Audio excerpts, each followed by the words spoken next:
We have this lecture thanks to Robert Campbell, who was the leader, wait a minute, I'm going to get the wrong title, president, I think, of PPL before his death, and his bequest created the endowment for the Campbell Lecture Series.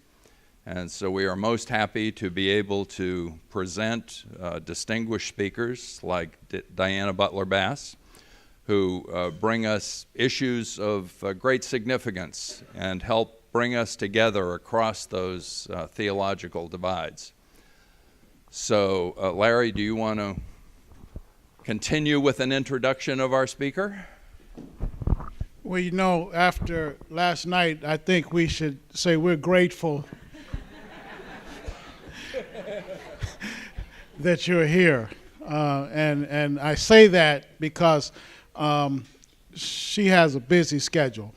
And you could have easily said no, but we're glad that you said yes. And we have been fed by you last evening, and I know that you will bring us something that will give us sustenance today. So let me just say that we at the Lehigh Conference of Churches are very proud to have you here, Diana, and look forward to your sharing with us. Blessings.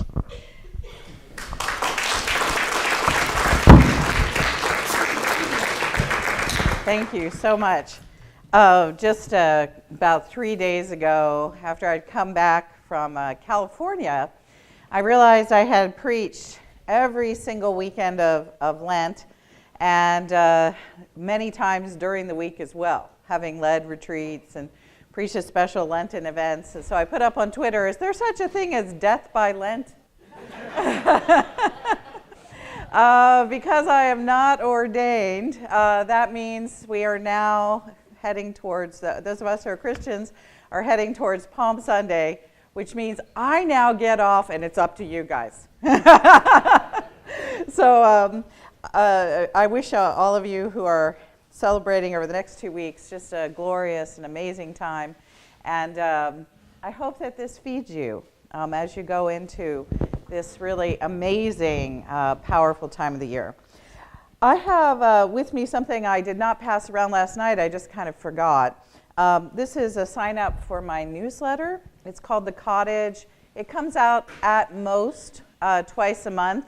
I think I'm supposed to get it out this Saturday. I hope I do. So that's tomorrow, isn't it? Oh my gosh.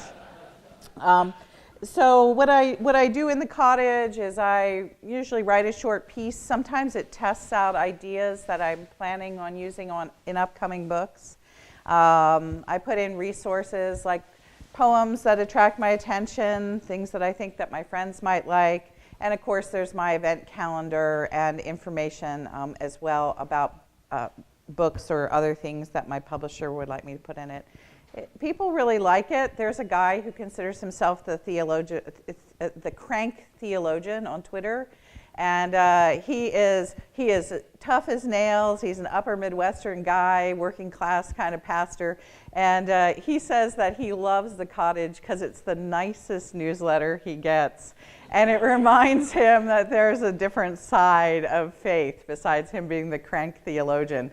So that pleases me enormously, that the crank theologian thinks that my words contribute to kindness and generosity in the world. So if you'd like that, you can go ahead and put your name here. Please know I do not abuse the privilege. I am horrified when I get too much email. And of course, I never sell or share the list with anyone. So the purple clipboard is coming around. Fill out your email as you like, or just let it pass you by. If you don't want to do that, you can stay in touch with me via Twitter. How many people are on Twitter?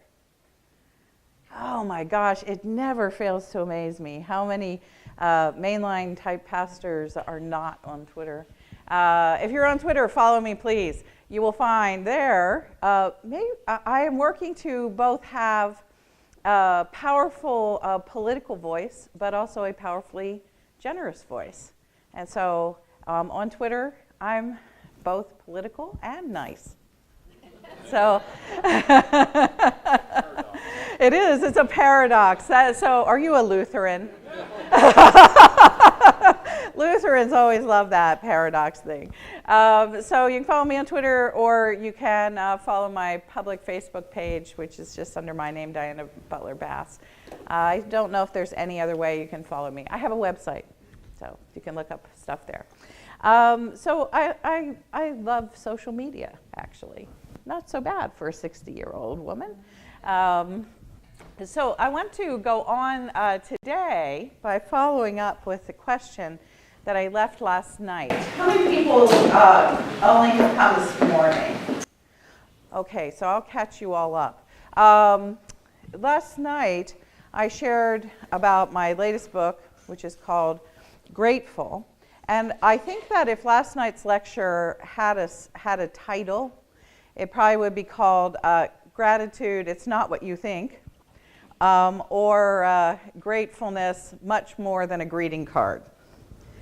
Because this project, writing about this particular spiritual practice, has been a surprise to me by the depth and the power of gratitude as not just a spiritual practice for our own lives, whereby we become better by practicing gratitude, but the possibility that gratitude holds out to be a social or communal practice that makes us all better as community and as the body politic.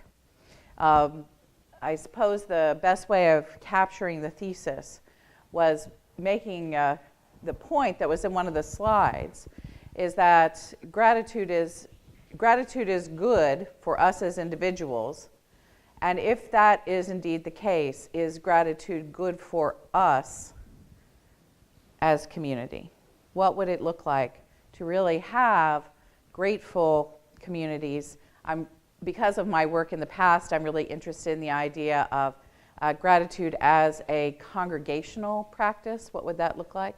But I'm also interested in the larger question that I think is bedeviling us all right now, is could we potentially even have a politics of gratitude? And what would that look like? So today, I landed here, last night. One of the sorts of problems we have about gratitude is there's a deep conflict in Western imagination about the nature of gratitude. And that conflict is, on one side, we will often define gratitude as an obligation or a debt, as a transaction based on gifts. I give you something, and then you're required to do something in return. That idea of indebtedness comes from a whole bunch of very ancient sources, particularly the definitions of gratitude itself as it emerged around 2,000 years ago in the ancient Roman Empire. The Roman economic system actually was referred to as a gratus system, based on higher status people doing things for lower status people, and lower status people in turn owing their complete loyalty and allegiance to the patron who had given them gifts.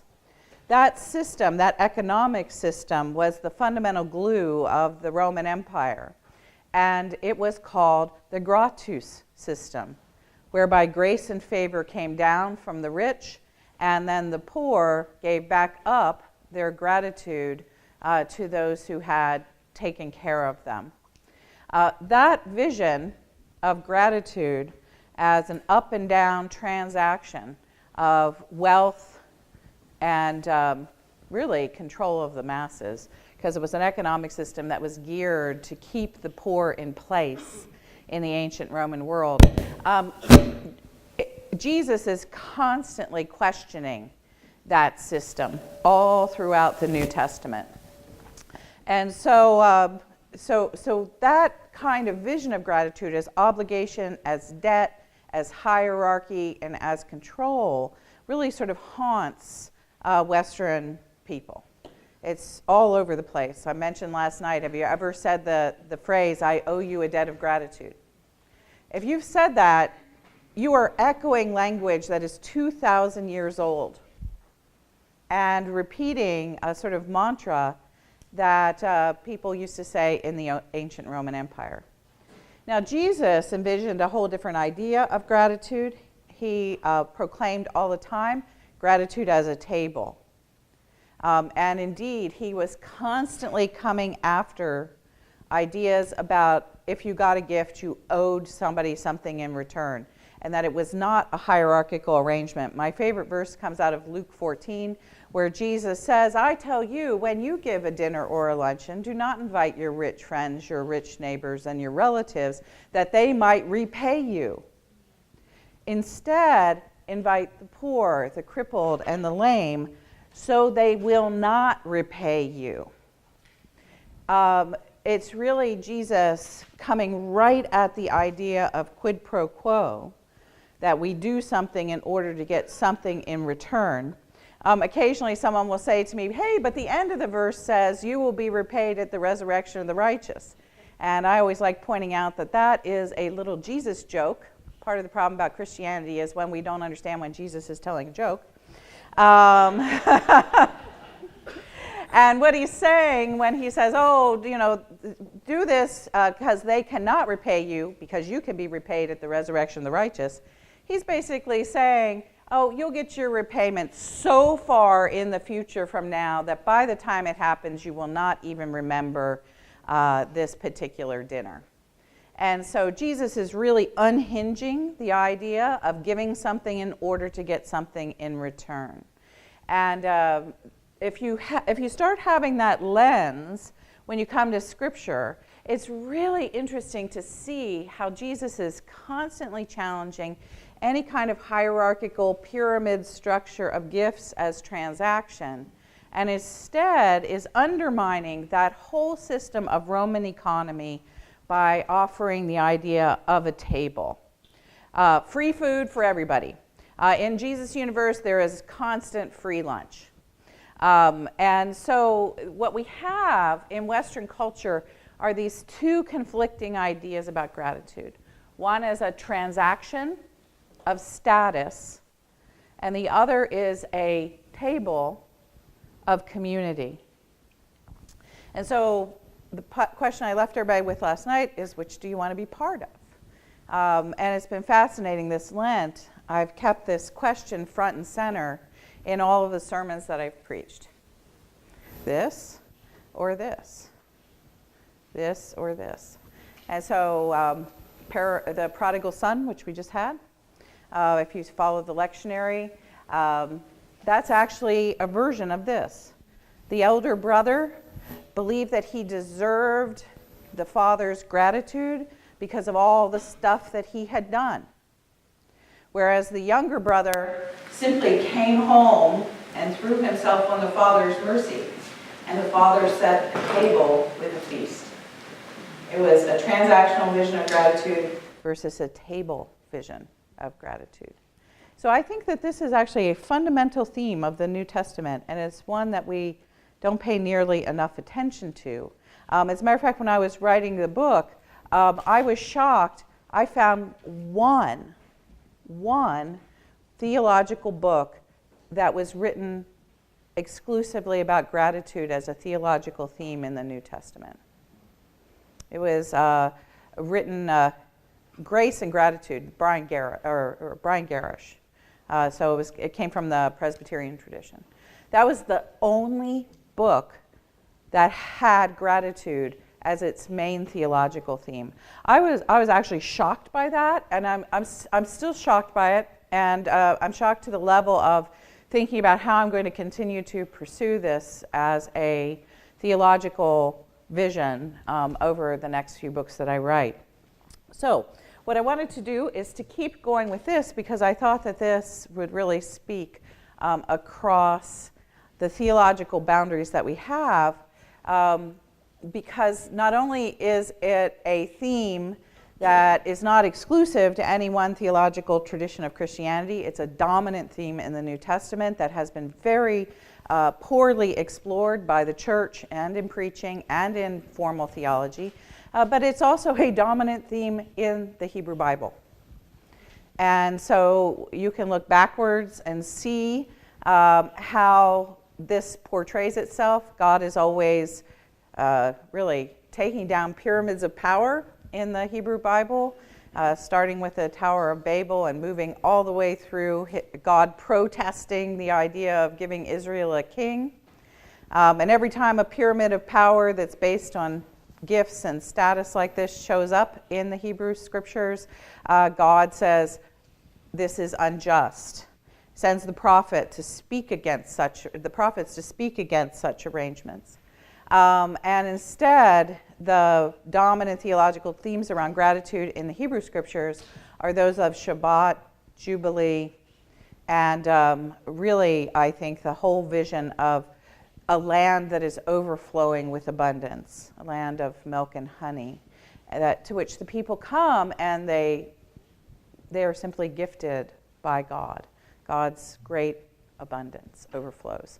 So, transaction or table is a powerful theme throughout the Bible. And so I wanted to explore this with you this morning. I just put that on there because it was a nice slide while you were all eating. Meister Eckhart, just beautiful quote, "If the only prayer you ever say in your entire life is thank you, it would be enough." This is a picture of a banner that I saw just a few weeks ago. Good Shepherd United Church of Christ in Sahuarita, Arizona. Has anybody been there? Because that's the church that's been leading sort of clergy training on the border. Anybody been there? I once in a while run into somebody who has been. I highly recommend it. Every January they do a big clergy action training event, and people come to Tucson and they go down to the border and they see the border and they work with immigrants over the course of the week and talk about policies related to the border and all kinds of things. It's an astonishingly good church, and they have this huge banner hanging outside of their church. I mean, it's really big. This is an outdoor hallway, and you can see that it just takes up the whole thing. Don't build a wall, build a larger table. So if we're talking about gratitude as either a transaction or a table, the question that emerges from that is, how do we actually build a table? What does it mean to build a table of thanks? You know, it's one thing to say it, but how do we begin to conceptualize it, put language around it, and enact it in our communities? And so that's what Grateful is about in a very real way. I want to show you how I built out a table this morning in that book. And I hope that from this you can draw things that would work in your justice organization, your calling, your leadership position, the congregation that you work in. The first thing that was interesting to me, since, as I shared last night with everyone, I was a novice in this field. I have no degrees in psychology or philosophy. I have lots of degrees in theology and church history. But as I just indicated, gratitude is absent in theology, and I had never really thought about it in relationship to church history. So this was not something I came into with a whole lot of expertise. And so when I first started thinking about how I was going to write a book on gratitude, my first thought was, how in the world can I write more than 20 pages? Because I couldn't imagine it being a book with much depth. So I gathered up all the literature I could find, which is very typical for me. This is how I always write. I fill my office with books and articles on the subject that I am approaching. I literally immerse myself in the literature, not just by reading it, but by filling my office with the pieces of paper.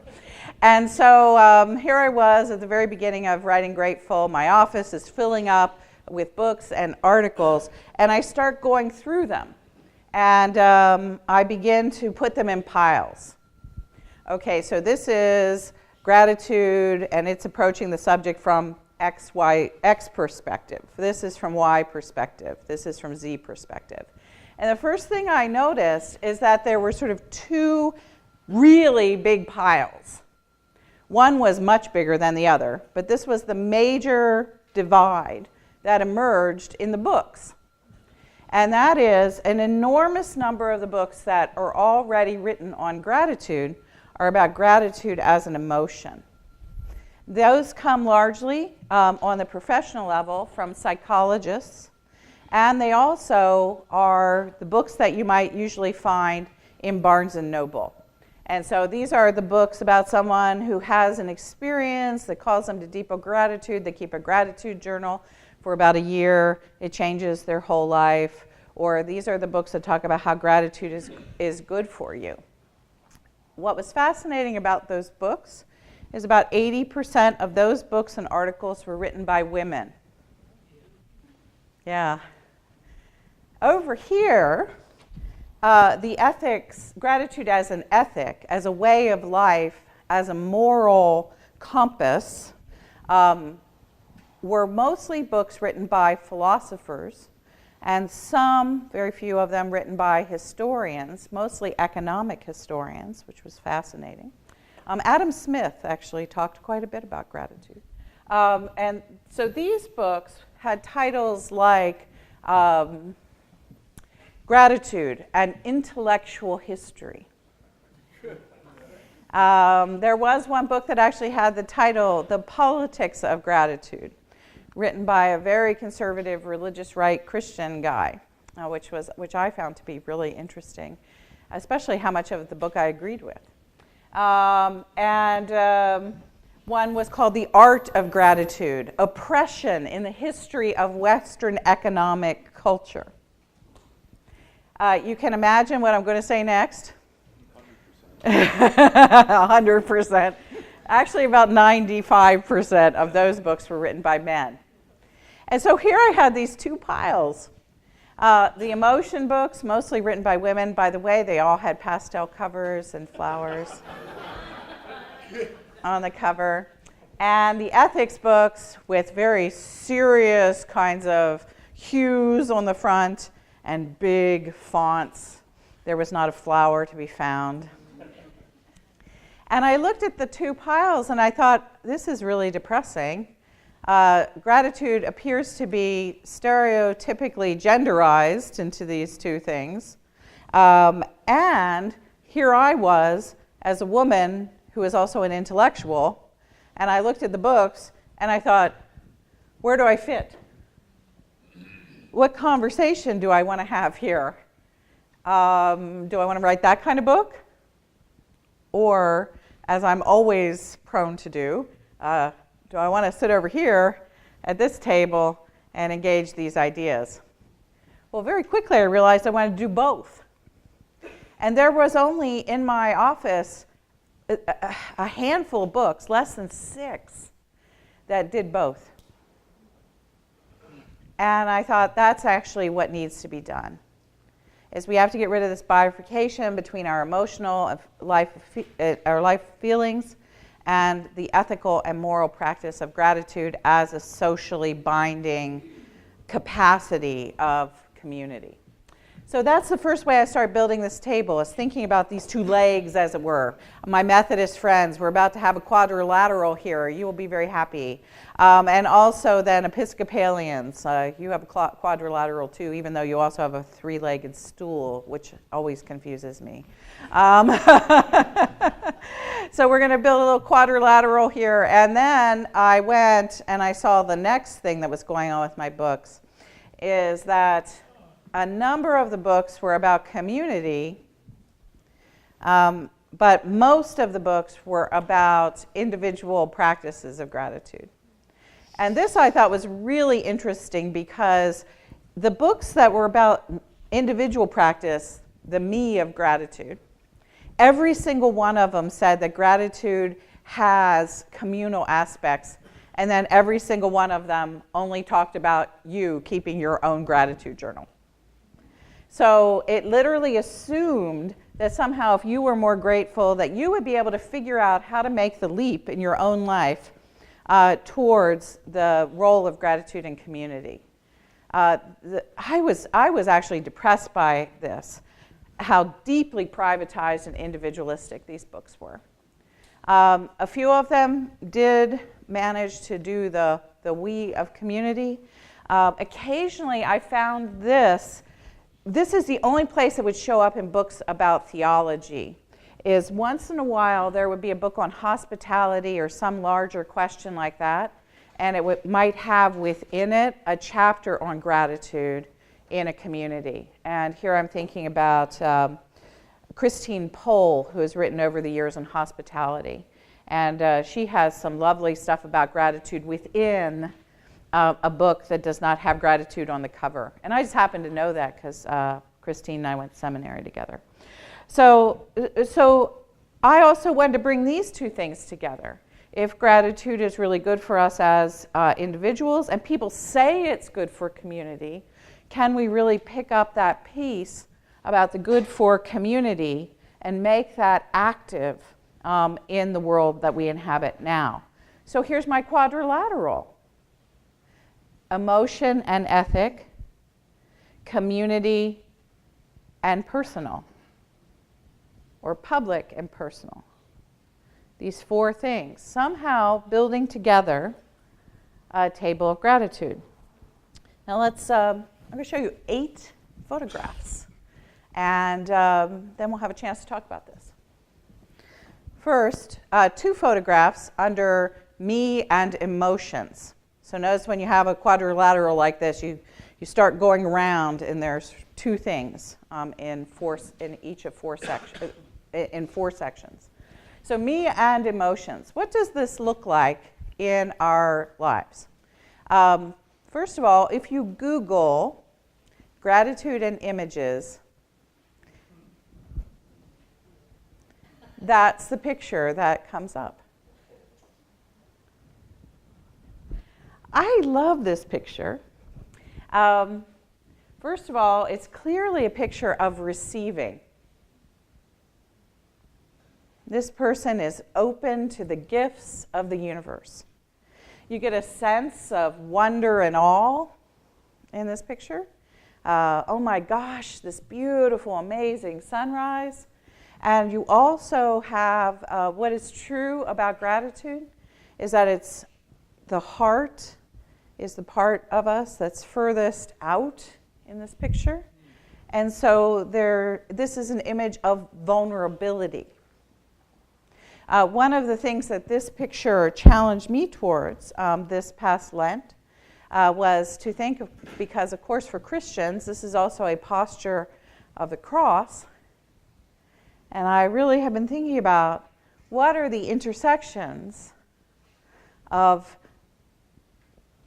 crucified shaped life and gratitude.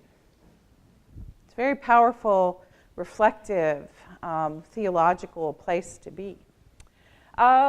We don't know much, about what this woman's religious faith, or if she has a particular tradition or not. But one thing I do know is that almost every time I show this picture, some percentage of people in the room giggle. And partly, I have discovered, it's because you have this picture on your phone. Maybe not this one exactly, but the chances are very high. I'm looking around, seeing how old people are in the room. You may have a picture of yourself doing this, but if you don't have a picture of yourself doing this at a beach or by a riverside or at a mountaintop or out in the woods, you have a shot of your millennial kid or your millennial grandkids doing this somewhere. Because this is a real posture that is all over our culture right now about awe and wonder and gratitude. And so I have this picture on my phone. It's of my daughter having climbed up a hillside outside of Charlottesville, Virginia. She went on a hike into the Shenandoahs one morning. They started before dawn. They got to the mountaintop at dawn. And there was my daughter standing on the mountain in the Blue Ridge with the sun coming up and going like this She texted it to me at 6:30 in the morning, couldn't believe she was up. And she said, "Mom, I'm so grateful." And if we think about that and how powerful that is right now in our culture, so many people I know who are a little bit older, who belong to more conventional religious traditions, look down and say, "Oh, millennials, they don't have any sort of religious life, blah, blah, blah, blah, blah." But the truth of it is that they're Instagramming shots of themselves on the basis of thousands of pictures an hour, just like this, all over the world, creating images of gratitude that are easily available and deeply inspiring to their peers and friends and colleagues. And wow, I just think that that's amazing, is that this picture has become one of the sort of dominant images of our day. And it's a picture of gratitude. That gives me an enormous amount of hope. These two pictures, I put two pictures on one slide here, so I cheated a little bit. These two pictures are also images that come up when you Google gratitude and images. This man up here in the corner, I love that picture, the smile on his face, and then he's doing this, the hands over the heart. And so that becomes a real image of joy. And you can see why someone would put it under gratitude images. It's like, thank you. Thank you.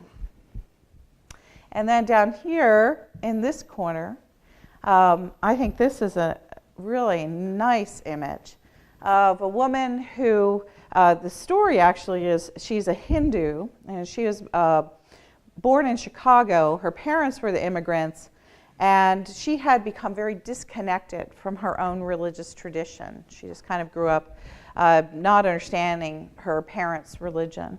And so when she got to be in her early 20s, she wanted to discover who she was in relationship to faith. And so she went on a pilgrimage out to the Ganges. And this picture was actually caught when she was having one of, there's nothing else to call it except for it's an aha moment. I mean, I would have loved to have been the photographer who caught this photograph. But you can see in her eyes that there is a sense of reverence and realization and connectedness that has emerged. And what is she doing? She's like this. And that reverence translates itself into a sense of gratitude. Now, if you have a lot of friends maybe who are from India or perhaps people who you know who are not just Hindu but Buddhists, this is a very typical posture of gratitude throughout South Asia and the Pacific Rim. Namaste, yes. And what's wonderful again is if you happen to be like me and have a lot of millennials in your life and you ever text the words thank you or grateful into your phone, what happens? The emoji comes up, that's exactly right, of this. And so it has, in a sense, moved from Hinduism and yoga into our general cultural stream as being the emoji for gratitude. Over the last year, as I've lectured on this and thought about the feelings of gratefulness that we each have as individuals, these three pictures just float in my mind and the postures that they represent. Abundance and vulnerability, joy and feeling the heartbeat of being grounded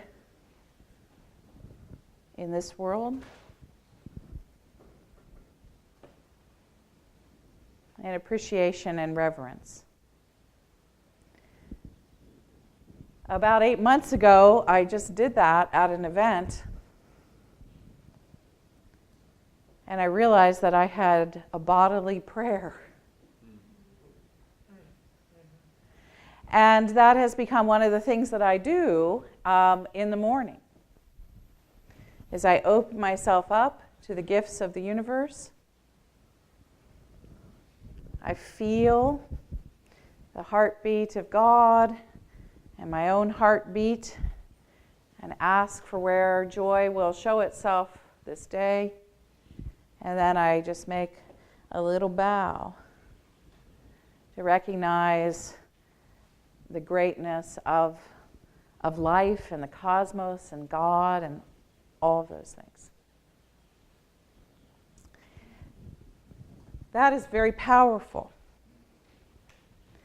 And sometimes I work with people and they say, oh, you know, I'm not really a touchy-feely person. Oftentimes, if you're like me, I'm an Episcopalian. I work all the time with mainline Protestants, the frozen chosen. You know, we have a very, very, very hard time with feelings and expressing feelings in public, and we have a very hard time with bodily stuff. And I'm now beginning to say, get over it. We just have to get over that. This is a way that I have felt the power of it, and I just submit it to you as a beautiful and amazing set of feelings that can only be that you really actually can't describe. You can only experience. So, me and emotions. That's important. And then, okay, so you have these feelings. What are you going to do with it today? The emotions are great, but if you just have the emotions, it becomes kind of a feel-good spiritual practice. And that's what my mainline friends always complain about. It's great to have these experiences, but do they translate into the world? Yes, they do. They translate in a couple different ways. On a personal level, when you feel gratitude, oftentimes we do something like this. Sometimes it's because you're feeling guilty and your mother demanded it. In Grateful, I begin the book with a story about the time I got a thank you note for writing a thank you note. It came from an Episcopal bishop. And I got the note and I thought to myself, what do I do next? Didn't know. I had no idea what came next.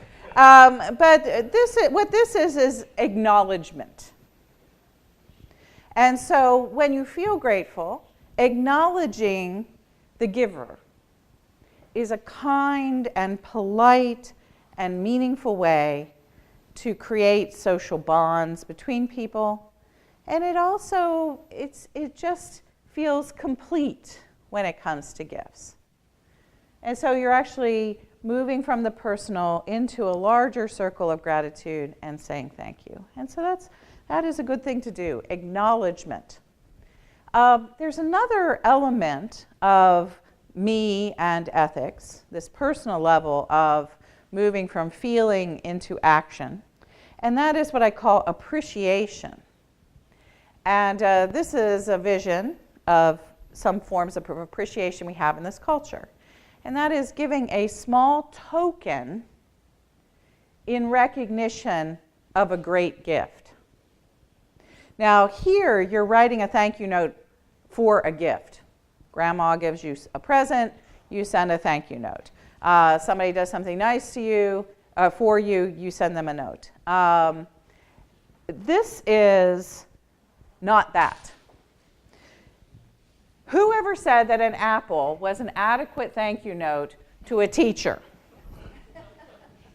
I mean, think about what teachers give over the course of a year.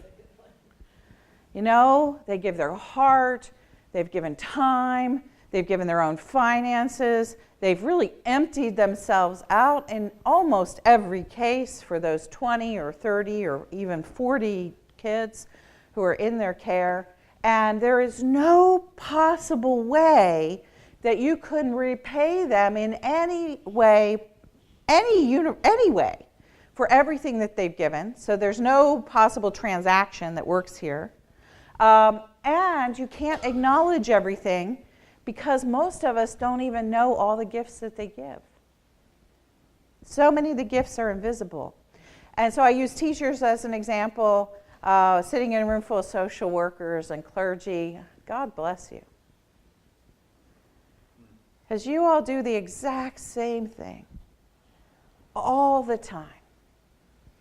And so once in a while, the student in this case, or maybe a parishioner or a client somehow, will come back and they have a little gift. And the little gift, they just say, thank you.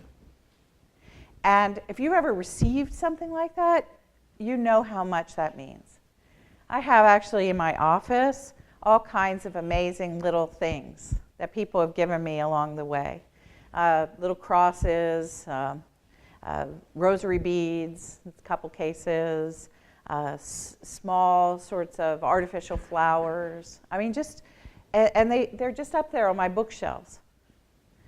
And what it is a collection of tokens whereby I did something, and sometimes I didn't even know I did it, and someone chose to say, I appreciate you with that. We see this a lot in our culture. It's around more than we think it is. And one of the ways that I see it on a regular basis is I fly so much. And if you fly a lot, one of the things you know that the airlines have done in recent years is that they let people who are active duty military onto planes first. And every time that happens, I always think to myself, okay, so you put your life on the line in Afghanistan, and United Airlines is letting you have an early seat on their flight. It's not an equal exchange. It's a token or a courtesy. And then the kind of person that I am, I want to jump up out of my chair and say, okay, junior high school teachers are next.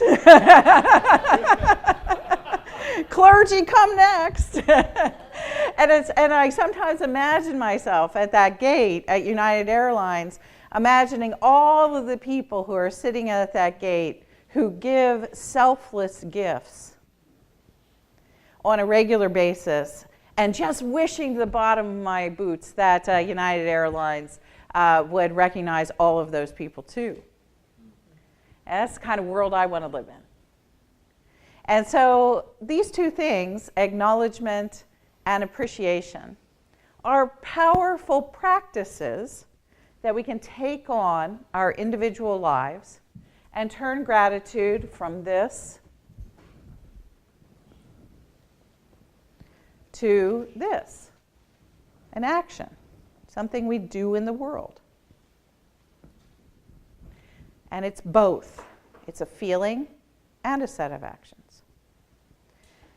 Now, if we move from me to we, the question becomes, what do communal expressions of gratitude and emotion look like?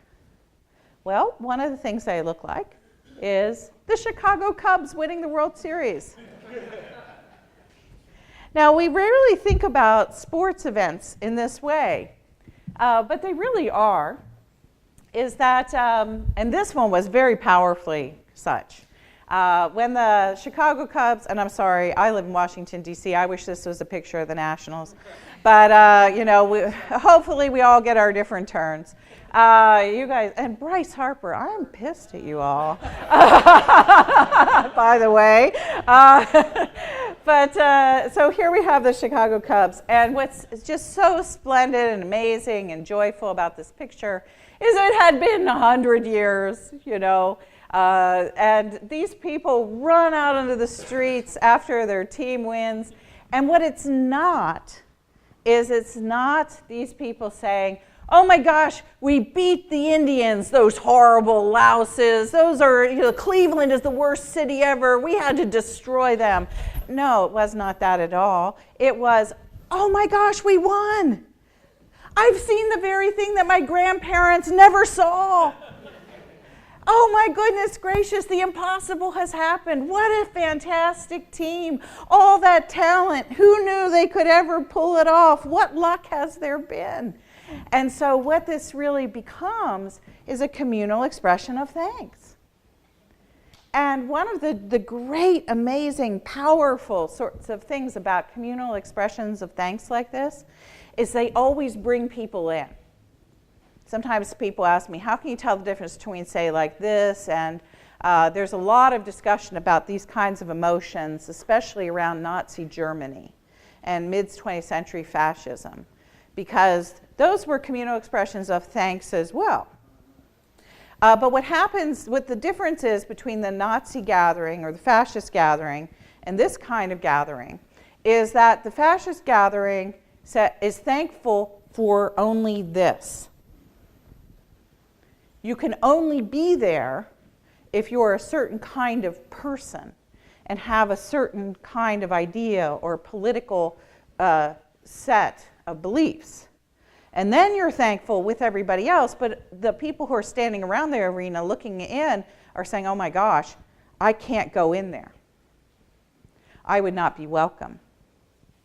But here, what happened, and I have friends, some of you probably do too, I have friends who happen to have been in Chicago that week, and when this mayhem broke out, this joyful mayhem broke out in the streets of Chicago, one of the things that happened is all these people just started pulling folks in. They didn't care if you were a tourist and a businessman from Sheboygan, or you were there from Louisiana, or happened to be visiting from Oakland, California. You were part of the party. And I have friends that literally said they walked down streets like this and were given more free beer than they ever imagined, and they'd never watched a Cubs game ever. And so they were happy to be there. And it became a really powerful event in their lives, this participation in a community of joy out in the streets of Chicago, even though they weren't a Chicago Cubs fan. And that's what a communal just expression of this kind of emotion does, is it brings everybody in. It sets a huge table, and gratitude is the primary feeling. Now, that kind of thing happens very spontaneously. You can't plan it.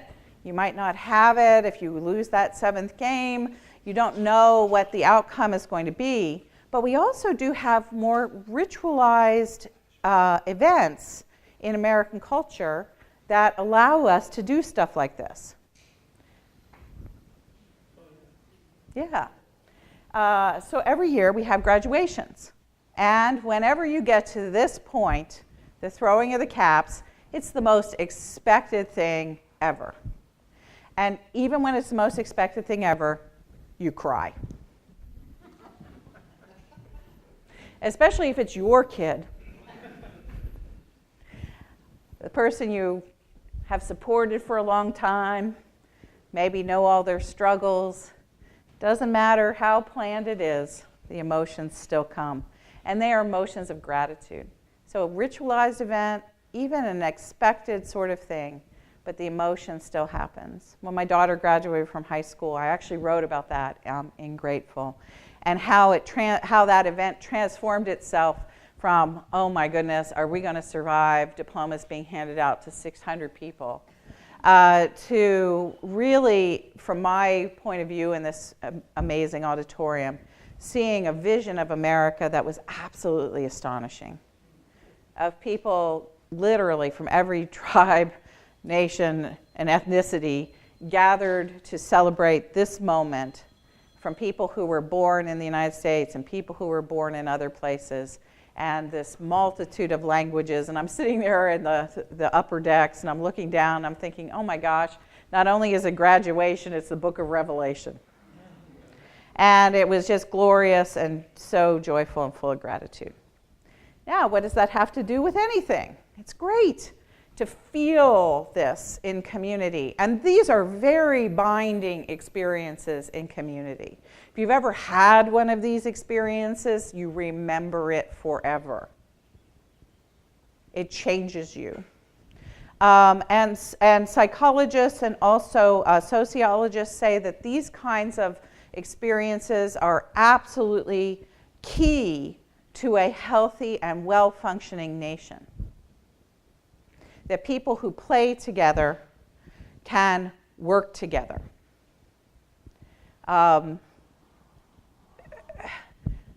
I think that in many cases in the United States, we've lost our capacity to play together. And that creates greater divides. So you might want to think about, does your congregation play together, or has it become all so deadly serious? Where are the moments of real communal joy and lightness? Where do those emerge? And are you fostering an environment which allows those to emerge? And then these last two shots, and we'll ask some questions. Okay, what do we do with it? How do we create public expressions of gratitude that are consequential about appreciation and acknowledgement? What happens to the emotions of gratitude when we move them from a group to being something we do together? Well, the first thing is something like this. Every single year, of course, in the United States, we have Thanksgiving. Now, I think that we've taken this a little bit for granted. We've done a couple of things to this holiday that we really shouldn't do. This is a lovely photograph, family gathered around the table. That's oftentimes how many of us think about Thanksgiving. But one of the ways that we have forgotten to think about Thanksgiving is it's not just about your individual family group.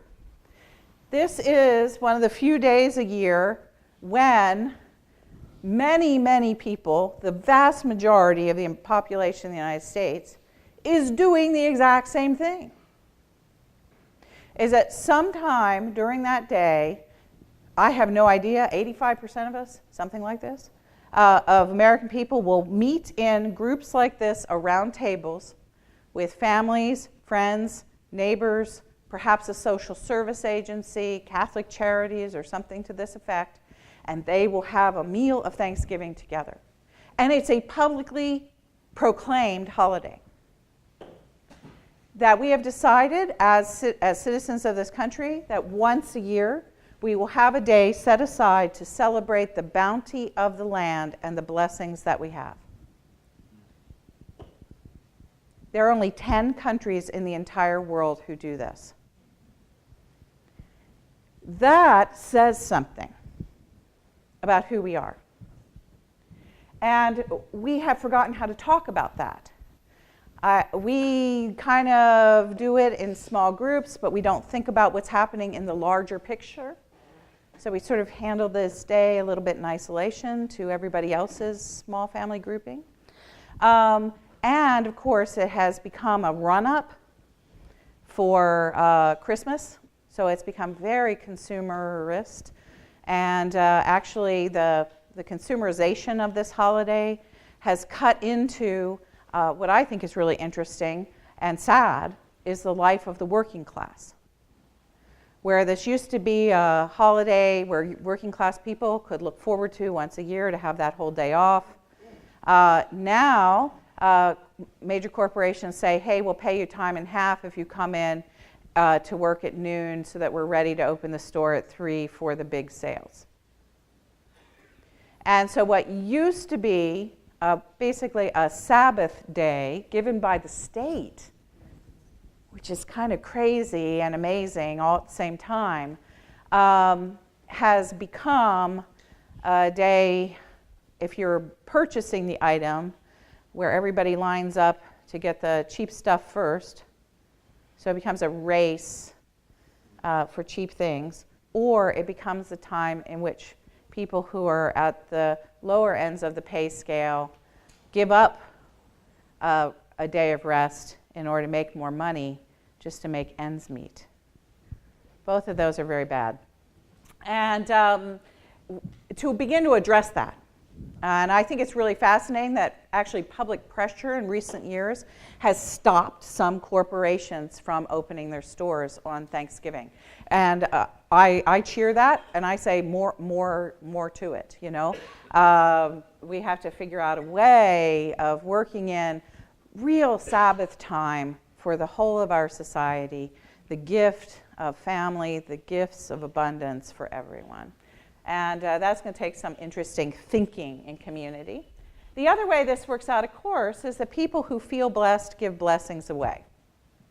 And so this is another picture of Thanksgiving, not the gathering aspect and the celebration of blessing, but instead passing blessings on to others. And so this might take the form of feeding hungry people, as it does in this picture, participating in United Way, putting together a corporate campaign on doing good in some particular need in a community. But this is a way of acknowledging blessings and appreciating everyone else in our community. Now, I love these four pictures, these four sorts of pictures working together, this whole thing. This becomes a table where we have these two different axes, feeling and action, personal and public. And you can see that all of this is part of a table of gratitude. What I discovered as I wrote this book is that most people, I certainly did, and as I started talking to other people about it, most people preference one of these things and tend to think that one thing is what gratitude is. And so when I was a little girl, I've always been this person. I mean, you can probably tell that just the way I did this. I've always been that person. If you give me a gift, it's like, oh my gosh, you gave me a gift. Oh, I'm so grateful, thank you. You know, I mean, I feel it. I feel the power of gifts very deeply. I don't even know when that started. I always remember it. My mother was this person here, that being a grateful person meant you wrote the note. And so that meant that my mom and I, from early on, had a conflict of gratitude. And so I would get the gift, and Mom would say, write the note. I couldn't write the note because guess what? I felt so deeply, and I'm only like 5 years old, maybe 6, that I didn't have words to describe how I felt about the gift. So she'd give me the piece of paper to write the note, and she'd say, tell your grandmother thank you. And I'd say, dear Mimi, thank you. Love, Diana. And my mother would come by, and she would say, that's not good enough. She graded my thank you notes. And I'd look at her and I say, what do you mean it's not good enough? And she said, tell your grandmother what you like about it. I really think this was my first ever case of writer's block because I didn't have the words to explain how I felt. And yet my mother felt that, or my mother believed that this was the gratitude. And so when I didn't write the notes, she would just kind of give up on me. Oh, my daughter is an ingrate. Welcome, baby boomers. You know, that is a huge baby boomer thing right there, on that little score, right? And so anyway, that was me. This is my mom. Down here is my best friend Teresa, and We in Emotions. Teresa is fantastic. She's a Mennonite pastor now, and anytime there's a gift anywhere, Teresa goes and grabs her 10 closest friends and throws a party. That is her response to gifts. You find as many people as you can, and you throw a banquet. She's like the father in the prodigal son parable. She is remarkable. Her congregations love her. Oh my gosh, she is so much fun to be around. And then there are these people. Those people are usually on your outreach committees on churches. And they love doing good stuff in the world. And I remember one time I was serving as the Christian formation director in a congregation, and much of my work concentrated over here in this particular congregation to help people really develop the depth and the internality of their spiritual lives. And guess what? Where my biggest conflict was? With the people in outreach and mission. Because they felt like what they were doing was the full sum total of what it meant to be a Christian. And they thought this stuff was self-centered. And so oftentimes, if you're working in a community, you have conflicts between these different parts of gratitude, but they're all part of a whole. And so when I wrote this book, one of the pieces for me that really emerged is that I felt, oh my gosh, I'm very good at this. And then I asked myself, what am I being called to right now? So I could affirm who I was naturally what my natural sort of gratitude inclination was. But then I was able to say, where might I need to be challenged? And interestingly enough, it was right here.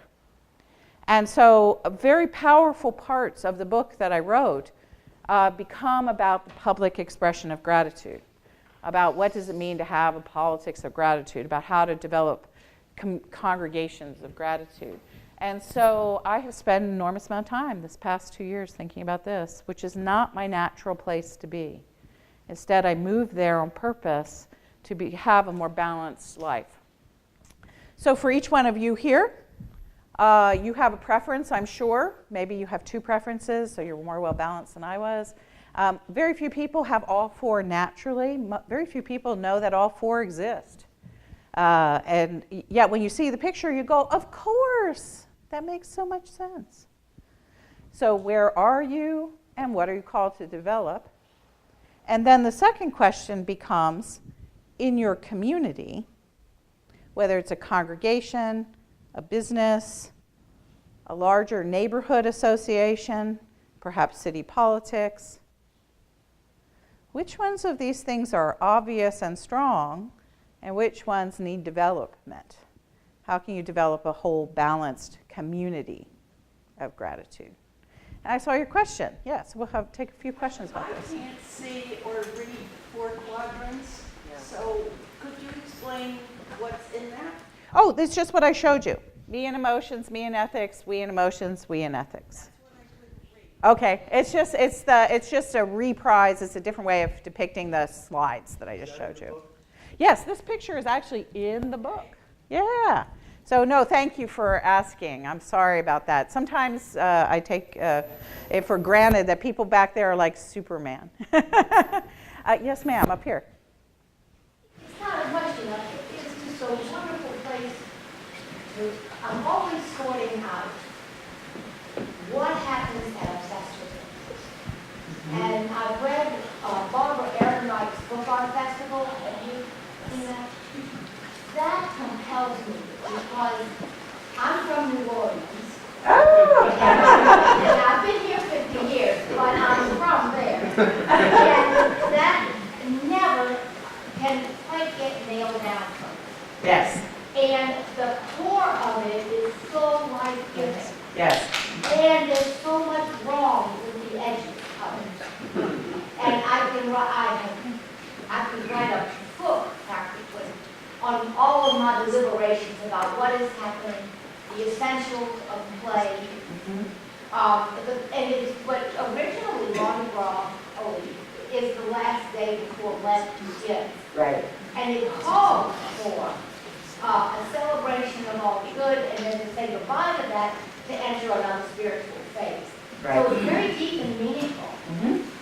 It isn't, teenagers in movies drinking beer in the street. I mean, that's fun for them, that's what they like to do until they want to do. Right. That's not the core of why it's lasted for centuries. Right. And so anyway, what you're saying there incorporates what's wrong with it, like the Nazi gathering is limited. And so, I mean, I love it that you can have another way of kind of holding on top of this, the real meaning, because that has to be found and it has to be expressed. We don't dance in the streets so much at that time, as much as other. Well, I love that book. That Barbara Ehrenreich book is actually called Dancing in the Streets. Yes. And it's a wonderful book, isn't it? It is, and Yeah. it's something we don't talk about very much. That's right. And so the baseball game is good, but there's this other thing of even being so carefree that it's almost nothing we can want or want. Right. It's just us Yep. celebrating not who we are not. You mask for Howard for Mardi Gras, and it isn't who you're not. It's exactly who you want to be. Yeah. And so it's so fun. It's fun and fun.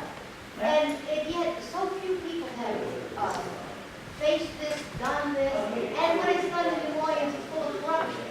So, I mean, it's almost like stratification. Okay. There's a lot of people wanting. I know, it's a wonderful thing. And what happens is sometimes when I show this picture back here, You cannot believe, or maybe you can, how many church people have said to me over the years, well, you know, sports is our competitor. Sports takes people away from church. You know, and that picture right there, they might be playing, but what about when they tear the benches down at UNC and burn them in the middle of the streets? There's always that. Yeah. It needs to be talked about. Right. The problem isn't that they're burning them, but they don't talk about what's really core. Right. Right. And we have to really wrap up. But what I want to say is you're exactly right, is that just because something has a downside like that, it doesn't mean that the central thing is not necessary and beautiful for the life and health of a whole community. And so in Grateful, I actually write about living in Santa Barbara, California, which wasn't quite New Orleans, but I got to tell you, it was one of the great festivals. It's one of the great festival cities of America. Any day, you can walk down the street and people will literally be dancing on the street, and it usually has to do with wine. It's lovely. So we have to end, don't we? Or a couple more. Okay, great. Oh, he wanted to share the mic so people could hear. That was a wonderful comment about New Orleans and play, in case you missed it in the back. It was fabulous. Thank you so much, because that's a good example of this. This over here. Bob's fine. And then I might kind of get over in that A corner. great sadness to me in a polarized country is the really only thing that binds us communally is disaster and war. And the other thing I wanted to say is that a wonderful practice is to take excerpts of Lincoln's address to the nation on why he brought forth Thanksgiving. Yes, the Lincoln's proclamation is very interesting. It also was related to disaster and war, which is interesting because it came. Thanksgiving had been celebrated in different parts of the United States, but it wasn't until after the Civil War it becomes a national holiday. So that's really important. And you mentioned the thing about disaster and war. The United States isn't bad enough. We're divided enough right now that we're not even unified about disaster and war. A little further down in the show, if I was to be with you at a longer retreat, I have 2 whole days actually on gratitude and public life, and I have a series of tweets from Donald Trump about gratitude, and they are very divisive, and they are about Puerto Rico. And literally calling the political leadership of Puerto Rico ingrates. And so even what used to bring us together, a huge disaster in a quarter of the United States, has actually become an opportunity in this day and age to impugn a population, to demonstrate racism, what have you. But they're a great example of the corruption of gratitude. And so even now, war and disaster does not have that kind of unitive function that it once did. That's part of my passion about this project is we have very far edges of people who are very, very angry and who will probably never be brought back to any table with one another.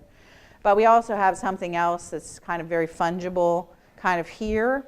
And I don't really want to call it a middle or centrism or moderation or any of that thing. I think it's not.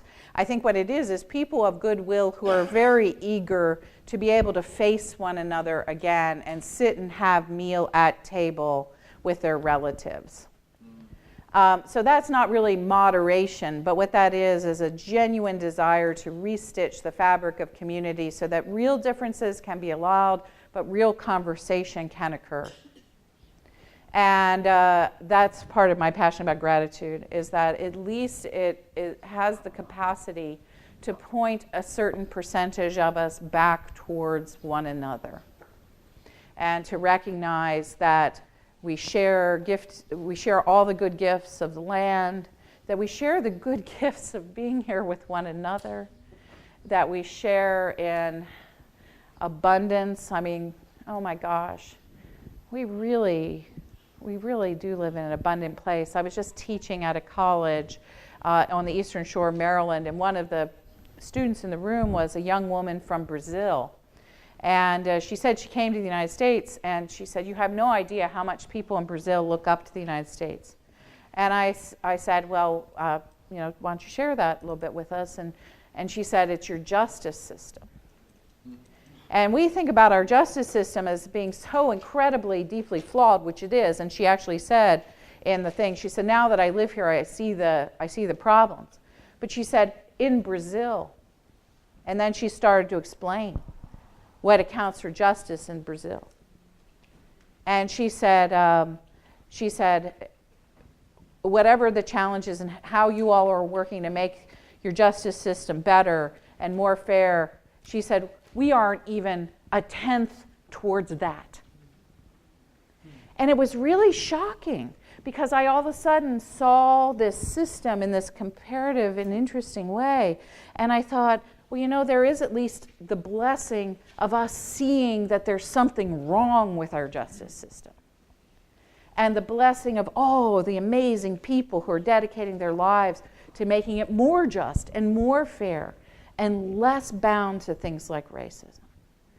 And that we have that is an incredible gift. The passions of our people to be able to engage that kind of level of unfairness, and our own hearts that can be so inspired when we see something that's so unfair, is that we go out and we try to pick that piece up and make it better for other people. And she said that does not even exist in Brazil. And see, sometimes I think that that's the capacity we've really lost, is that capacity to see these enormous gifts that even in the face of what we understand to be difficult, painful, and unjust challenges, the enormous gifts of our history, of our deeply flawed political system, of our wounded hearts, those things are all still there, even in a time when we might feel like all is lost, because all is not lost. Yes. I want to thank you for expanding my definition of gratitude. It's very, very helpful. And also, I really like the way you implied and stated the progression of things, like with the Thanksgiving, going from that to being a sales holiday. And when you mentioned about the original meaning of gratis, the Romans, I started thinking about the origin of that word and how that was transactional, but gratis means given freely, but now we have gratuities, which are supposed to be given freely, but are actually printed at the bottom of the bill. How much you should give, 15%, 18%, 20%. So just those two things really struck me, that I'm a lifelong learner, and the kind of thing that you presented, I had no idea what it was going to be about, but the kind of thing that you presented is exactly what I love about this kind of gathering, because it expands the way I think. Oh, thank you so much. It is remarkable how often we have turned gratus into a requirement. I grew up in part in evangelical churches, and one of the things that I thought I would always, even when I was like 17 years old, I would say this to the people who were in church with me. They would say, Jesus died on the cross so that you might go to heaven. So since Jesus gave you this great gift, you have to give your life to Jesus. And I said, well, wait a second, that's not free grace. What it turns is, what happens is it turns into a quid pro quo of the cross. And so I would stand there at 17 and I'd say that, and of course my classmates would go, what? What are you talking about? So we have the capacity of always doing that transactional piece, even with the greatest of gifts. And so last night I was talking a lot about free gifts, and that is a socially powerful idea. Just ask Martin Luther. All of Europe changed 500 years ago because of the introduction of the idea of truly free gifts. It was a revolution. And so I guess I'm a little bit of a revolutionary. I've really tried to push it. I will share this slide back up with you all. It's hard to see in the back. Will you remind me to send this to you, Larry? Yes. Good. Please. I'll send you this slide because what this slide does is it just lists each one of the 4 areas, me and emotions, me and ethics, we and emotions, and we and ethics. And then underneath puts 3 different practices which can be used in community to develop those areas. And so under me and emotions, it's about paying attention. Someone mentioned meditation last night. Thank you very much. I think that was Bob, yeah. Meditation, contemplative prayer, those things. Reflection and awe. Under me and ethics, acknowledgement and appreciation. I talked about those 2 things in my pictures. Also creating a habit. If you create a habit of gratitude, oh my gosh, that takes you an enormously long way. We and emotions, play, festivity, how to develop those in community, celebrations, and sorry, any Presbyterians here or UCC types, letting go. Never. I know it's so hard for especially denominations that want to keep Robert's Rules in order and do it decently in order, but hey, what can I say? Sometimes you just got to let her go. And we in ethics, I think, is about seating who's at the table and how can you pull more chairs up. There is not a place in the entire Bible that when you talk about gratitude or seating people around the table is about taking chairs away. There's no ring around the rosy kind of game when it comes to God, pulling the chairs out under people. It's always about more chairs. 2, sharing. How are the goods of the table passed? And then 3rd, how do you steward gifts so that they have a life beyond our own lives? Where would you put singing? I think singing is really powerful here. It's one of the places where people actually do let go. I see in even very traditional churches sometimes a hymn. Singing that makes community as a group that I connect with. Yeah.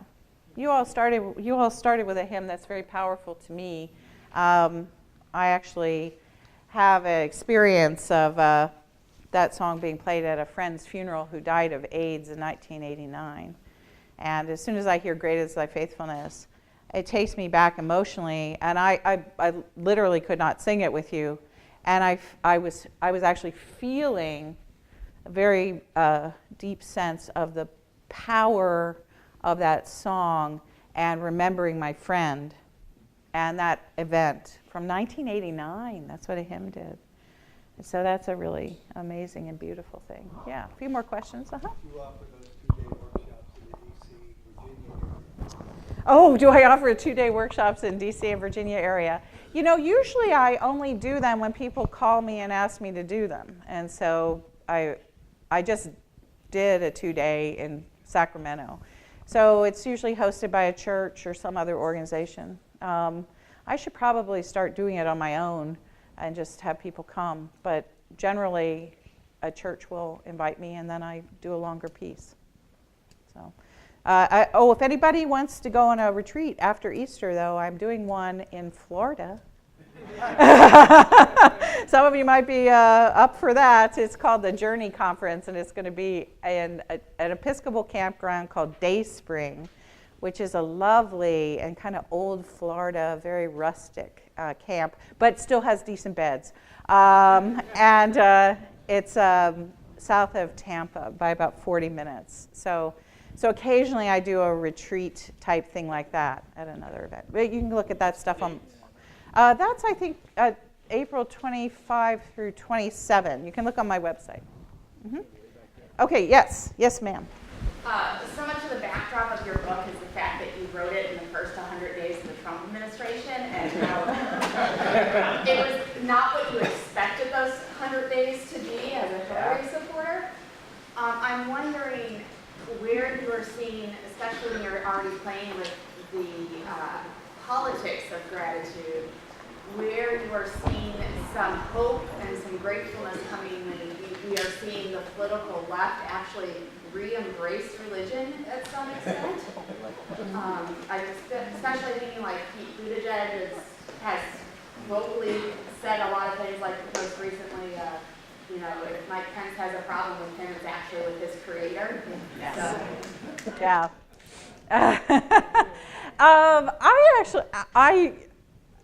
I'm in Pennsylvania. I didn't know how much to talk about that particular aspect of the book. And one thing I have learned right now is that regionalism makes a big difference. I was just in California. There was one person who came up to me after the event and got really angry at me. And the priest of the church said, oh, yeah, she gets always angry at politics, but she's also just mean. So California, and I'm right across the street from the California State House. And so people said, yeah, political diversity here means you voted for Jill Stein. So I understand region. Here's a picture of my dog, Rowan. My husband gave me this hat while I was working on the book. It says, Make America Grateful Again. The hat is purple. And so, yeah, my dog loves the hat. He carries hats around.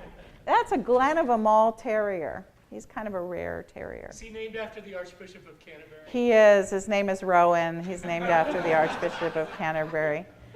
And Rowan Williams, okay, so I'll tell this. Rowan Williams, he loves my work, which is really nice. I've gotten letters from him saying, oh, I just read this book. And when I go to England, I always stop by and chat, and we have tea. So last time I was there in Cambridge, I had tea at his house, and he pulled out Grounded, which was the book I'd written at that point in time. And he said, will you sign my book? Which is like, oh my gosh, And I said, of course I will. And he said, by the way, I read it, I loved it. I love your dog's name. So I said, thank you. I'm glad you're not insulted.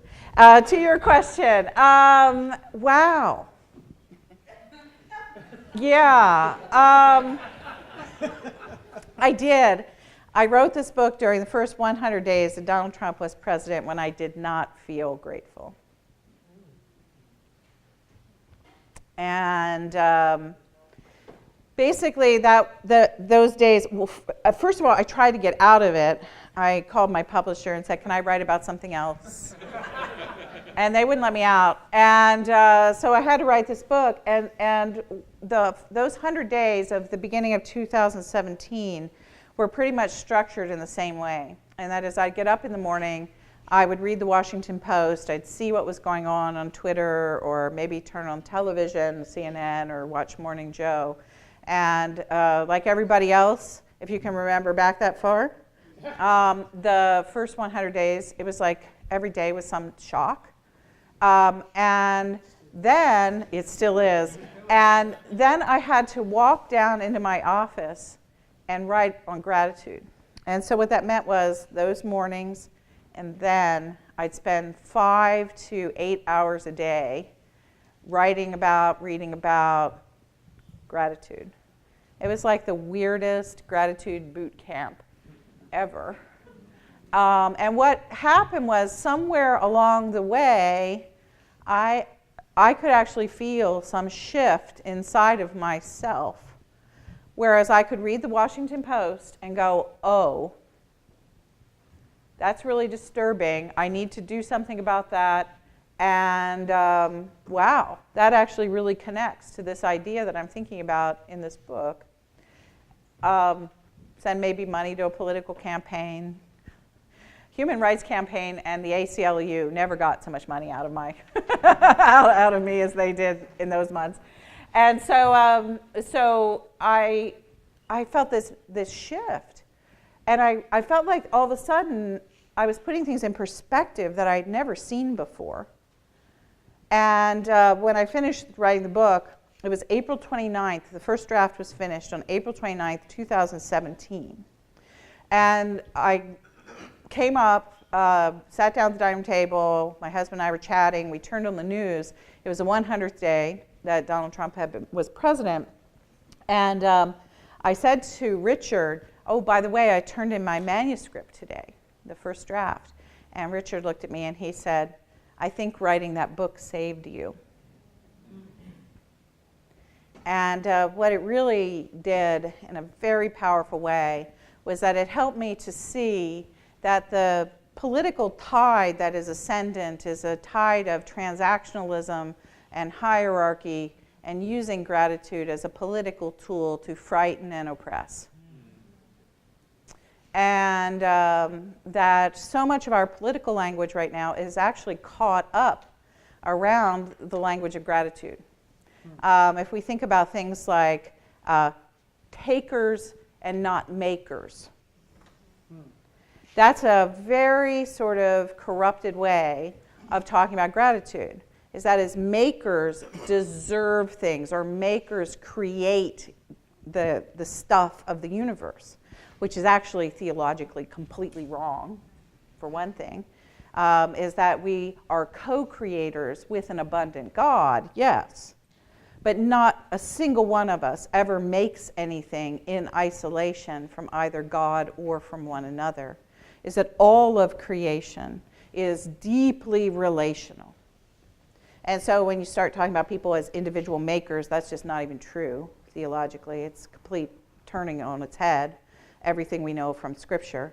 And then the idea that there are people who are takers, well, the truth of the universe is that we are, first of all receivers. Not a single one of us would be sitting in this room today if we have not received the same gift, life.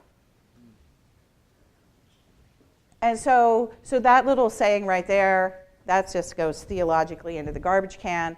And then you have all kinds of people talk about benefactors and beneficiaries, entitlements and people who receive entitlements. And that again that's a language of hierarchy, and it's a language of wrapped up in a sort of a transactional view of gratitude. I'm utterly convinced, and I do say in the book, since it sounds like you probably read it, I talk about, and this is not an insult to Donald Trump. This was literally an analysis of what his speeches said. And that is, he promised to, in a sense, rebuild the pyramid of American entitlements or benefactors and beneficiaries. And really an important part of, I think, his appeal was the idea that he said, I will be a pure benefactor. And you probably remember this in some of his speeches. He said, I have not accepted any money from anyone. So see there, he's setting himself up on a top of a pyramid of benefit. And when you say I have not received anything from anyone, what you're saying is I am in no quid pro quo relationship with any other organization or person who would control me. I am a free benefactor. And in my free benefaction, I will make sure that the goods, the gifts of American society, will get to, and this is the point that's just astonishing to me, the right beneficiaries. And so the actual political language was that a big part of the problem with the United States right now is the wrong beneficiaries were in the system. And so we heard things about undeserving poor, or people who were cutting in line in front of you to receive the benefits, and they are clearly taking things away from you. And people who don't deserve to be here. And so what it was is he was restructuring this American pyramid of, and so of course what you have to do if you're restructuring that pyramid, and everything makes sense in this regard, is you have to strengthen the wealthiest in the society because you believe they're the best. And if you give them all the stuff, they can be morally trusted to make sure that the goods of society get to the right people. And not only will the goods of society get to the right people, but we're also going to implement certain things in the government to make sure the wrong people can never receive benefit. And so how do you do that? The wrong people Well, if they don't happen to make it to the voting booth, too bad. Or we're going to kick out these people, or we're going to close these doors. They can't come here and get this stuff. And so what it is, it's built on scarcity. It's built on the idea that the rich are morally better, because they wouldn't be rich unless they were. And that they have the right, by the nature of their birth and their class, to distribute the goods of society to all the rest of us, which they will do with incredible largesse and fairness if only the right people are standing in these places to receive the benefit. And so that is, and you can see what the appeal is there. I mean, it's really, really powerful. It's not about taking down the pyramid, it's about making the pyramid work for who the rich determine are the right people for whom the pyramid should work. And of course, the other promise in that quote-unquote vision is that some small number of you will achieve your great dream of rising to the top of the pyramid. And so then you too can be a pure benefactor.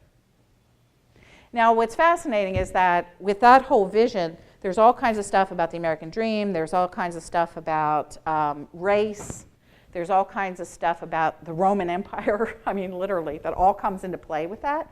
And all of that stuff, especially among the white population in the United States, all of that stuff, he didn't even have to say it, because it's all deeply coded into the culture of people with European backgrounds. So all he had to do was just kind of throw out a few signals, and if you're a white person with certain kinds of background in the US, you got it. And one of the big signals was, of course, referring to himself as a pure benefactor. Now, the Democrats had no answer for this. I don't know why it is that Democrats can't do story as well. But one of the things I thought was really interesting is that he depicted Hillary Clinton as a corrupted benefactor. See, she had received money from Goldman Sachs and the Clinton Foundation.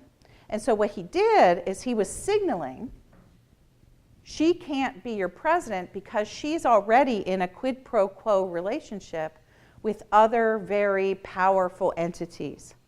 And if you elect her, they're going to control the system, and everything will remain the same.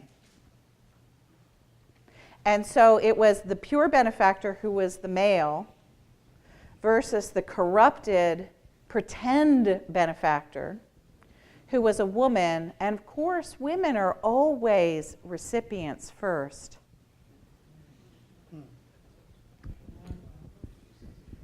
And she can't be president. And so you can see how all these incredibly powerful signals began playing out. And literally, once she's defined as a recipient or a corrupted benefactor, you can almost never escape from that, especially if you're a woman. And especially in Donald Trump's vision of women. I hate to get a little graphic about this, but in Donald Trump's vision, women are always the receivers. And it has to do with sex and biology. And so all of this becomes very tied up in our political structure. And that is, it becomes all about gratitude. And so at the core, and the part of the argument I make in the book, is that the invisible argument that we're having right now in American culture is about the nature of gratitude. Is it about a transaction that's hierarchically structured, based in mythologies of race and gender, and of course privilege, or is it a table where all are seated and all are fed? And what's fascinating, of course, is while this is an American mythology here, guess what is also American mythology? The Thanksgiving table. All are seated and all are fed. And so, an argument, but in the last election, one side of that argument had a very outsized narrative microphone. And the question is before us, do we want to live in a country that's based on transaction, or do we want to live as a nation of tables? And here it's not Republican versus Democrat.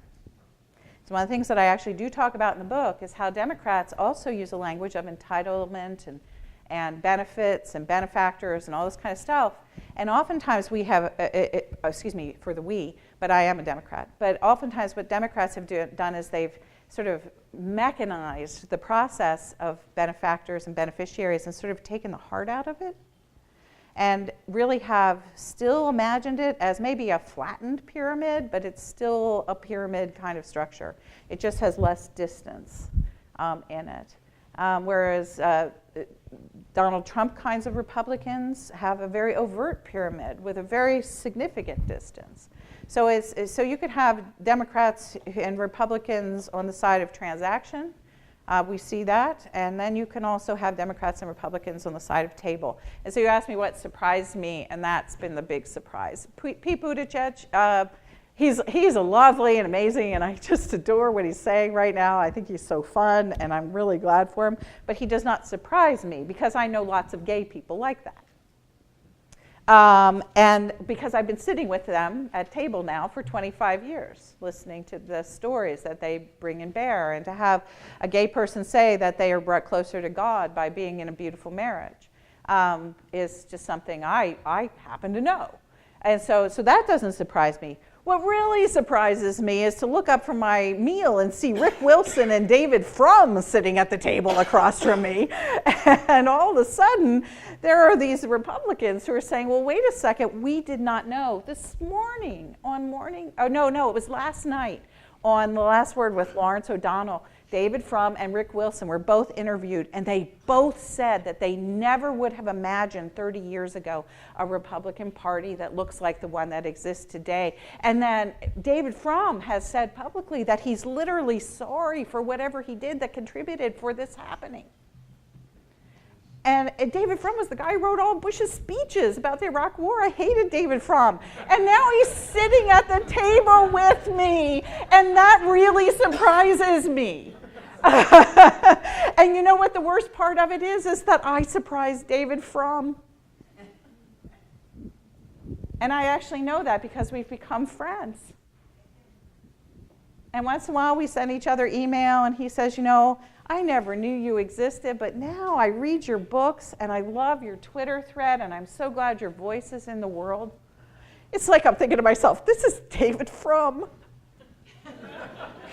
How does this happen? And so this for me has become the most astonishing and beautiful and amazing gift of these days, is that there really truly are people sitting at the table that we would have never imagined, and people who were invisible to us before because we thought that they were our enemies. And guess what? All sorts of unlikely people have wound up being our friends. And then the strangest bit of it all is my own brother has disowned me. He did after Charlottesville, when I could not believe that on social media my own brother was saying that the Heather Heyer deserved to die because she was on the side of Antifa. And I came back at him on social media and I said, our dead parents are ashamed of you, which is true. I know that. I talked to my mother about it.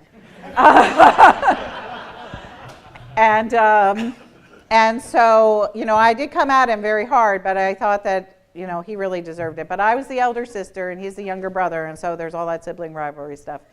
And after that, he decided he never wanted to speak to me again, and he has not since Charlottesville. And so the really, really big, weird surprise for me is how desperately I want my brother to be back at the table. and how much it hurts that he's not there. And so our tables are both bigger than we ever imagined, with very surprising guests sitting across from us and next to us, and other people who are dreaming about a table. And then I think that probably all of us bear in our heart someone who's not at the table, who has chosen a very different path, and whom we wish could sit at that table, and that the chair is still there for them. So those are the surprises. It's kind of a long answer, but gosh, it is also a really, it's so deep in the heart of where we are today. And I really appreciate you asking the question. Thank you. Is it time to go? Oh, okay. I thought it was, okay. But here, this gentleman. Yeah, it seems to me that taking a place at the table might require real transformation. Yes. It might require that I turn loose this illusion that at least I still have some of self-sufficiency. Yes. It might require me, as a member of this culture, to distance myself a little from my idea of rugged individualism. It might require that transformation. I have to give up something then in order to be transformed. I have to give up my idea that I deserve where I am at the table. And not, in order to follow Jesus' words and take my rightful humble place along the table. And maybe someday be as friend of mine. Right. I have to give up something to follow those words. Yes. And that can be painful. Yeah. It's so part of our culture. Competition. Right. You're right, the Democrats have not studied the nation with the corporate world. The corporate world is competition. The corporate world is rugged individualism. I have to distance myself from this whole atmosphere and start to step out on empty space Yeah. with nothing but the gospel. Can the gospel compete against rugged individualism as our real religion? Because I think that is the religion of the United States, against which Buddhism, Islam, Christianity, Judaism. I don't know if they're doing a good job of competing against rugged individualism nowadays. Well, I have to give up something. Yeah, that's exactly right. And every story, those of you who have been preaching this season certainly know this, is that the texts have been a lot of texts about people having to make choices. And you think about the rich young ruler. I share often on the road the story of Zacchaeus. Zacchaeus come down out of that tree. So you have to, there are things that Jesus says, you know, if you're going to sit here, you need to do this. And it's fascinating who he directs that to. It's always directed towards people who have power and privilege. Whereas when Jesus feeds the 5,000 people in the big field, all he does is pass the bread. Is that everybody's at the table. There's no demand there. And what we can assume is that all of those people are pretty poor. But then the Beatitudes, blessed are the poor. And so there are certain people that there are no demands placed on at all in order to sit at the table. They're just sitting at the table. And then there are other people who Jesus does say, if you're going to do this, this is how you follow me. This is how you take up your seat. And so then you have to know where you are in that story. And, that's hard to face. The other thing you said in that was that the gospel, how can the gospel face down this stuff? Well, 2,000 years ago, one would have wondered how possible it would have been for the gospel to face down the Roman Empire. But the gospel became such an incredible challenge to the Roman Empire that the empire had to appropriate the gospel in order to survive. And so we get Constantine, the master appropriator of all time. And what I wonder now, in the way that you say that you set up the question, we have at this moment that we're being freed from that appropriation. You know, if going to church is not just the culturally accepted thing to do, if having a religious tradition is not just what you're born with, that we literally all have to choose, that our churches, our religious organizations are smaller than they used to be. We've clearly lost privilege and entitlement within the larger cultural picture. So maybe we're being freed from that appropriation.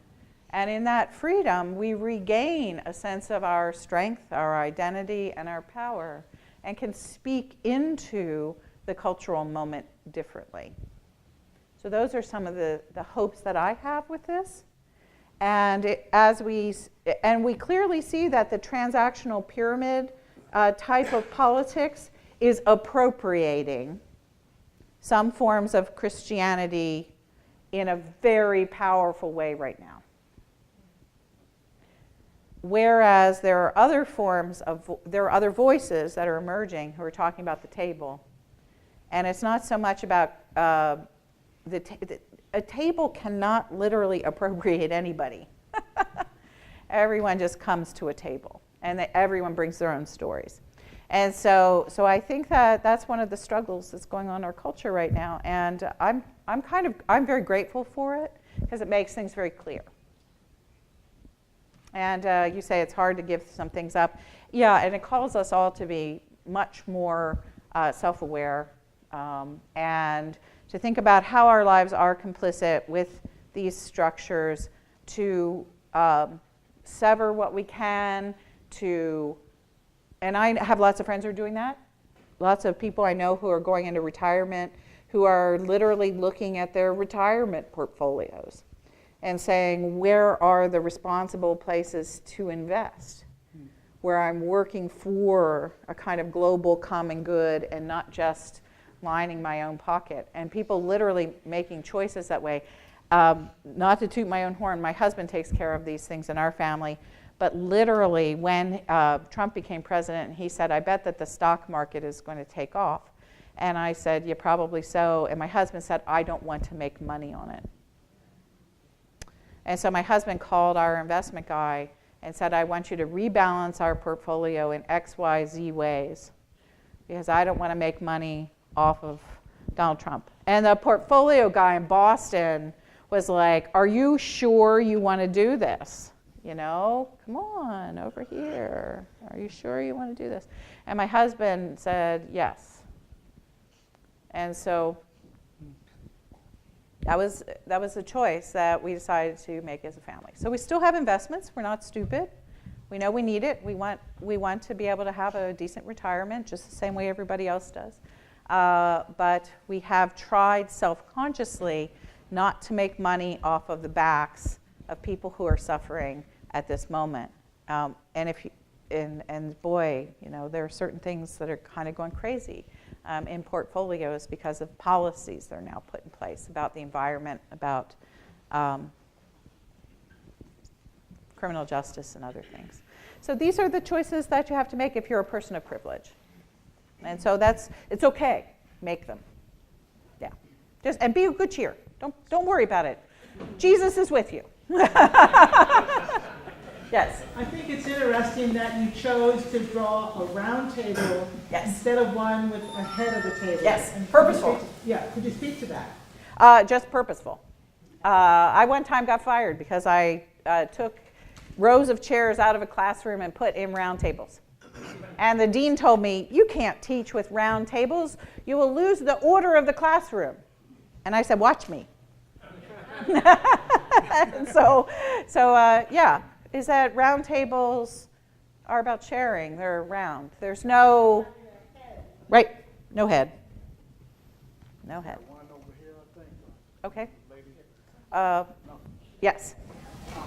That was my question. I'm glad you asked it, but I did have another one. So, can we approach voting for politicians in a table format?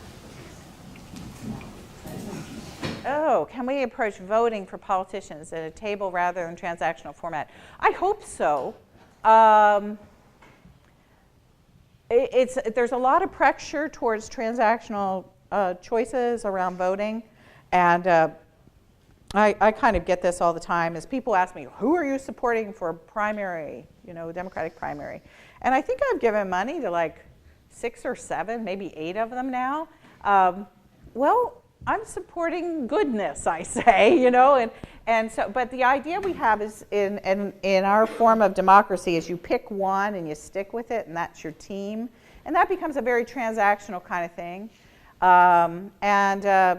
By giving money to a variety of candidates and a variety of causes, one of the things I'm doing is just saying, I can see any one of you as being a person that I want to be a president, the political voice, the policy shaping voice of the nation over the next 4 years. And I don't give money in order to get something back in return, because if that was the case, I'm really bad at it. I didn't give money to Barack Obama so I get an invitation to the White House. And so just kind of unhinging those kinds of transactional responses from our own brains is the first step of that. And then, of course, holding our politicians accountable to when transactionalism is clearly visible with the people they pick, the votes they make, all these kinds of things. And so organizations of transparency that keep accounts of that are very important to support. If you're a writer, journalist, a person who has some sort of social voice, continuing to make those cases. Today, for example, the Senate confirmed as the new Department of Interior guy, a fellow who used to be a lobbyist for the oil industry. Now, if we don't think that that's a quid pro quo, nothing is. That's about transaction. And so everybody needs to make noise about that. And everybody needs to keep an eye on that guy. And even if we can't do anything about it tomorrow or the next day, what hopefully will happen is in the future that becomes a model for how you don't do democracy. And you just say, okay, it happened there, and we're going to make sure that it never happens again. And perhaps put policies in place that prevent those sorts of things from happening, and certainly voting for better people who will not make choices like that. And so all those things, I think, begin to help us think about what it would be like if we lived in a politics that really finally got rid of quid pro quo, or at least as much as is humanly possible, and moved towards the setting of a common good table. Is basically what I'm calling for. So thank you. That's a great question. Okay, we've had Diana going for like 2 hours now. So can we just get one final question? This gentleman had one. Yeah. Okay, I just want, the question is, do you think our faith communities are moving away from quid pro quo when they preach with race and stuff that's not to earn it? And also reminding what that interaction between 5-year-old and her mother. Do you think our families are moving away from quid pro quo? Or are we still saying I think we thank somebody for being a grandfather? Right. When I give to my grandkids, I don't expect. Oh, God bless you. He says, be a grandfather. When he gives a gift to his grandkids, he does not expect a note. I have literally had people come up to me at events that I've done this year who are grandparents who say, my grandkids never send me a note. And that makes me really hurt. And I say, well, then whose problem is that? And basically, people say, well, it's my daughter, she never wrote thank you notes either, and now she's not teaching her kids to write thank you notes, and it's her problem, or it's the 5-year-old's problem. And I said, I think it might be yours. I said, because really, do you expect a note if you give a gift? And people will look at me and said, oh, And so I do think a lot of this work, as I said last night, is really taking a very, honest and gracious, sort of mix those two things together, assessment of our own understanding of these things.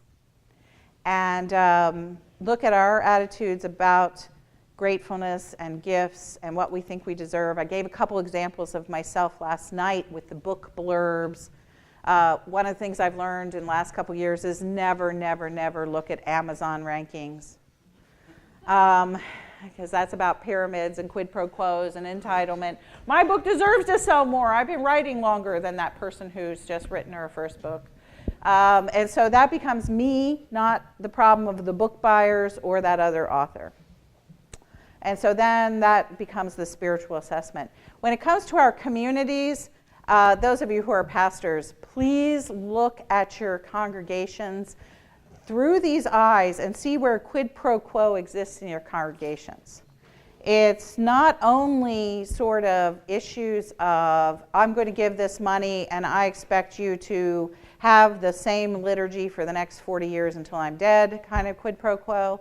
But it's also it's just amazing how often quid pro quo floats around churches in very subtle and even ways that seem innocuous. People think, oh, if we introduce this kind of music, then young people will come to our church. If we do this, then this will be the result. It's a targeted gift. And what you want is you don't really want that kind of music in your church. What you want is you want the bodies in your church. And you're trying to think about how to get the people in the door. And guess what? When that is in place, the people who you want to come in the door know it. Because the next thing is they come in the door and then you say, oh, by the way, can you teach Sunday school? Because I'm tired. And see, so often evangelism and church growth are all structured around things like quid pro quo. Even giving. I worked with a stewardship committee that said we won't give any more money to somebody who doesn't send us thank you notes. Oh my gosh. Seriously. Ouch. That included the denominational mission. The other thing is capital campaigns are often that way. I was part of a church one time that had a huge need, millions and millions and millions and millions of dollars. And what they did is they arranged givers according to rank. And so you could give, and you could be an angel giver or an archangel giver. Then, of course, what happened at the end of the year when the capital campaign, all the results came in, they published a booklet, and everybody in the congregation was listed according to the status of their gifts. That sounds like the Kennedy Center. You know, I go to the Kennedy Center and I look and I see how many senators give money at what rank, because I want to see who's cheap in Congress, you know. And I think to myself, what am I doing? You know, everybody should just give anonymous gifts all the time. So anyway, check your congregations and look for stuff like this. Are people using gifts to get something in return? And then what's your responsibility in terms of leadership? In terms of how do you teach around these things? How do you preach sermons on this? Do people really understand gratitude? Are people developing personal lives of deep gratitude? And if you start getting this conversation going in a congregation, would it change things? I get good reports on that from people. This year, a friend of mine who runs who is the pastor of a congregation and the congregation has a lot of complaints. No congregation ever is complaining. But it's a congregation that is particularly given to complaining. She literally opened her email and she said, every day, everybody in this congregation is welcome to send me something you're grateful for. And what I'm going to do is I'm going to gather up all the emails. I'm going to take the names off of them at the end of Lent, and I'm going to create a big mosaic of gratitude. And so every day she's getting dozens and dozens and dozens of notes from her whole congregation about things they're grateful for, things that might have happened with the church, but more often they're things that are happening out in their other parts of their lives. And she says, it's turned my inbox from, would you please stop doing XYZ on Sunday, to this sort of bountiful vision of gratitude. And she says, it's been the best Lent ever. And so what they're looking forward to on Resurrection Sunday is this beautiful sort of mosaic, this joyful announcement of endless and bountiful Thanksgivings that the congregation has been through all during Lent. And so there's little things, and they can be very powerful in life of a community. So thank you so much. Thank you.